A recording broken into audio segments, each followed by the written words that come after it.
Hello friends, హైదరాబాదులో 11 అడుగుల శ్రీరామచంద్రుడి విగ్రహం ఉందని ఎవరికైనా తెలుసా? సో ఇది ఎక్కడో కాదు ఫ్రెండ్స్, హైదరాబాద్ నుంచి ఓఆర్ఆర్ ఔటర్ రింగ్ రోడ్ మీదుగా 8 కిలోమీటర్ల దూరంలో మంచిరేవుల అనే గ్రామం పక్కనే ఈ టెంపుల్ కూడా ఉంది ఫ్రెండ్స్. ఈ టెంపుల్ పక్కన అయితే చిన్న చెరువు, మంచి వాతావరణం, చూడ్డానికైతే చాలా బాగుంది ఈ టెంపుల్. సో ఇక్కడైతే 11 అడుగుల శ్రీరామచంద్రుడు అలాగే హనుమంతుడు మనకు దర్శనమిస్తాడు. ఇక్కడైతే చెట్టు కింద మనకు రాగానే నాగమ్మ తల్లిని దర్శించుకోవచ్చు. ఇక్కడైతే ఇంకా శివాలయం, శ్రీ సీతా సమేత రామ మందిరం, ఈ 2 టెంపుల్స్ కూడా మనం ఇక్కడ చూడొచ్చు.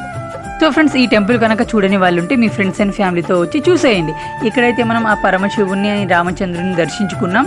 సో ఫ్రెండ్స్, టెంపుల్ అయితే చాలా బాగుంది. మీరు కూడా ఒక్కసారి విజిట్ చేసేయండి. ఈ టెంపుల్లో సీరియల్ షూటింగ్, మూవీ షూటింగ్ ప్రతిరోజు జరుగుతూనే ఉంటాయి. సో ఫ్రెండ్స్, ఇది ఈరోజు వీడియో కనుక నచ్చినట్లయితే ప్లీజ్ సబ్స్క్రైబ్ చేయండి, లైక్ చేయండి, కామెంట్ చేయండి. మరొక మంచి వీడియోతో మళ్ళీ కలుద్దాం. బాయ్.